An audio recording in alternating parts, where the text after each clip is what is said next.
La noticia del asesinato del conde Cesare d'Acquarone escandalizó a la alta sociedad de aquella época al enterarse de quién fue la perpetradora y dio inicio a una de las investigaciones más controvertidas en nuestro país. Esta es la historia del dramático caso de la pintora Sofía Bassi. El caso Bassi fue uno de los asuntos policíacos que más interesaron en su tiempo en México y en el extranjero. El extraordinario suceso fue escrito en la prensa por Wilbert Torre y el corresponsal guerrerense Andrés Bustos. El extraordinario suceso fue escrito en la prensa por Wilbert Torre y el corresponsal guerrerense Andrés Bustos. Crimen de millonarios. Podía leerse en un ejemplar de la prensa de la época, edición que sería secundada por un amplio despliegue informativo que dio seguimiento en este caso sesentero. Archivos Secretos de Policía investigó que Sofía Celorio Mendoza, nacida en la ciudad veracruzana General Camerino Mendoza, hermano de su madre, laboraba en el departamento del Distrito Federal cuando Fernando Casas Alemán era el titular. Casas Alemán estaba considerado como fuerte aspirante a la presidencia de la República, pero Adolfo Ruiz Cortines le ganó la silla y a él le dieron como premio de consolación la Embajada de Italia. Sofía renunció a su empleo y se fue también a ese país. Pasaron los años y nada se supo de Sofía, tan solo sus familiares, hasta que sorprendió a la sociedad al casarse con el vizconde belga Dierix, con quien procreó 2 hijos, Clairet y Jadeline. Con estudios de filosofía y gran facilidad para el dibujo y la pintura surrealista, Sofía fue aceptada por el dorado mundo de la nobleza europea, uno de cuyos integrantes, el multimillonario conde italiano Cesare d'Acquarone, se enamoró de Clairet Dierix. Las pinturas de Sofía cobraron importancia internacional gracias a una serie de fastuosas exposiciones, pero un buen día, el vizconde Dierix y la bella pintora se separaron. Ella se casó pronto con el italiano Franco Bassi, nacionalizado mexicano, y tuvieron un hijo, Franco Bassi Jr. En 1960, Clairet y Cesare contrajeron matrimonio en el Distrito Federal. Propietario de una línea aérea alpina, de un castillo, un enorme coto de cacería e inmuebles en varias ciudades italianas, Cesare dedicaba todo su tiempo libre a Clairet, a quien adoraba por su belleza y carácter. Poco antes de la tragedia de 1968, al partir hacia la Ciudad de México, Cesare dijo a sus colaboradores en Italia que estaría de regreso en poco tiempo. Poco antes de la tragedia de 1968, al partir hacia la Ciudad de México, Cesare dijo a sus colaboradores en Italia que estaría de regreso en poco tiempo, que prepararán una gran recepción para celebrar su aniversario de bodas. El 24 de diciembre de 1967, el conde d'Acquarone y su esposa llegaron al puerto de Acapulco y se alojaron en el lujoso fraccionamiento Las Brisas, precisamente en la Quinta Babají, ubicada en Las Palmas 14, frente a las playas de Icacos. Todo era tranquilidad en las vacaciones de la familia, pero el 3 de enero de 1968, cuando Clairet dormía con ayuda de medicamentos, se escucharon 6 detonaciones en la zona de la alberca y el conde se desplomó hacia la piscina, donde quedó sin vida. Al borde de la alberca, la pintora no reaccionaba. Sostenía en la mano una pistola Walter y gritaba en forma incoherente. Su hijo Franco y su esposo la sostuvieron mientras pedían el auxilio de un doctor. Los Bassi intentaban explicar lo sucedido. No hubo discusión, ni menos violencia previa a los disparos. El niño fue testigo presencial del homicidio y siempre relató lo mismo. Adeline se encargó de comunicar lo ocurrido a su hermana Clairette, quien desde el principio disculpó a su mamá, aunque se hundió en un estado depresivo, del que no se recuperaría hasta mucho tiempo después. Inclusive intentó suicidarse. Surgieron versiones extraoficiales. La primera, que se le había disparado el arma a la señora Celorio.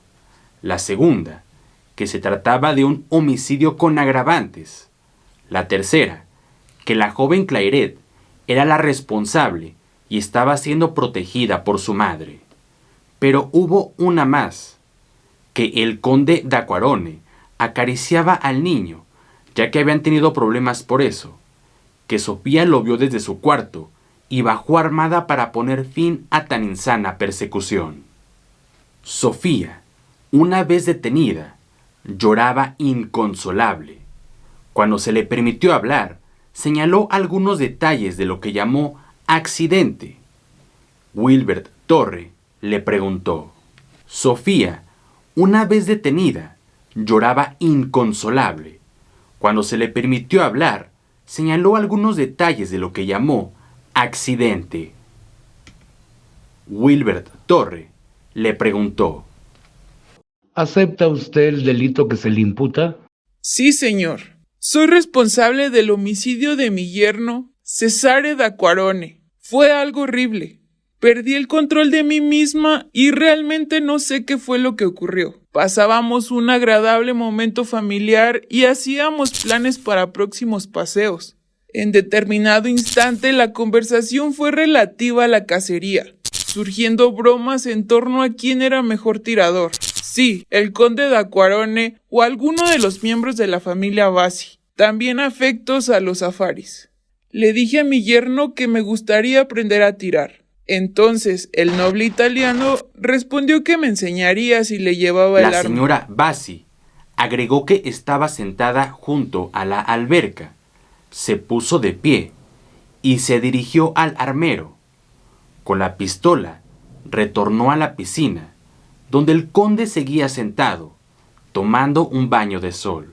La pintora afirmó que llegó junto al italiano y alargó el brazo para entregar la pistola. El conde se puso de rodillas. Sofía Bassi insistió en que no supo cómo pasó todo. El homicidio ocurrió alrededor de las 4 de la tarde. En su declaración, Sofía comentó que tenía una nieta de 3 años de edad, Chantal, a quien dejó sin padre por el inesperado suceso de la alberca. Por su parte, Clairette, hija de Sofía, comentó. Por su parte, Gianfranco Bassi, esposo de la pintora, dijo al reportero Wilbert Torre lo siguiente.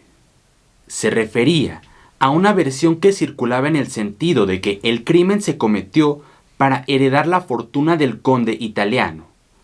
En cuanto a su reacción al primer disparo, Sofía repitió. El licenciado Alberto Arcaraz Parra, agente auxiliar del Ministerio Público, dijo que Sofía Bassi mató a su yerno sin que ella actuara en un estado de histeria como trataba de demostrarlo.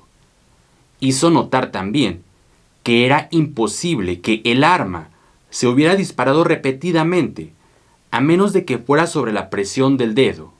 El fiscal llamó a expertos militares para que realicen un examen de la pistola, y el informe que dieron corroboró su teoría. En respuesta, la defensa presentó al experto tirador Martín Larrañaga, quien ante las autoridades y los abogados demostró que era posible que la pistola del crimen hubiera sido disparada una sola vez y vomitara todas sus balas. El 6 de enero de 1968 se comunicó a Sofía Bassi su consignación ante el juez segundo penal, Artemio Arellano Cruz, por el delito de homicidio calificado con las agravantes de traición, ventaja y premeditación, lo que la hacía candidata a una pena de 15 a 30 años de prisión.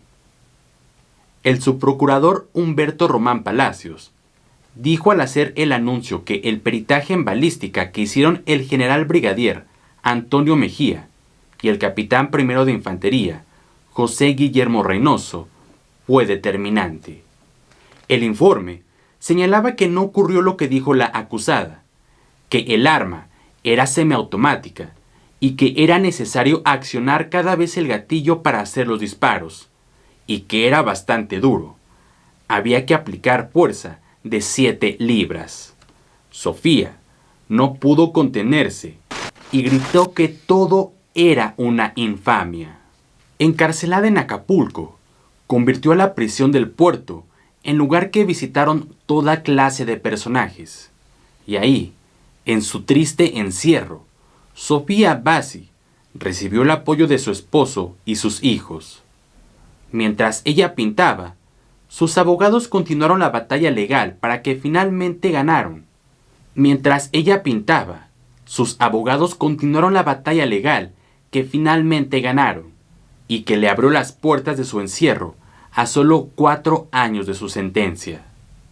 La señora Bassi, al recuperar su libertad, a mediados de 1972, pasó 2 años organizando su archivo, hasta conjuntar material y escribir un libro sobre su estancia en la cárcel de Acapulco. Sofía Celorio Mendoza murió el 12 de septiembre de 1998 a causa de un paro cardíaco. Su cuerpo fue velado en el ovosarcófago que ella misma diseñó y pintó para ese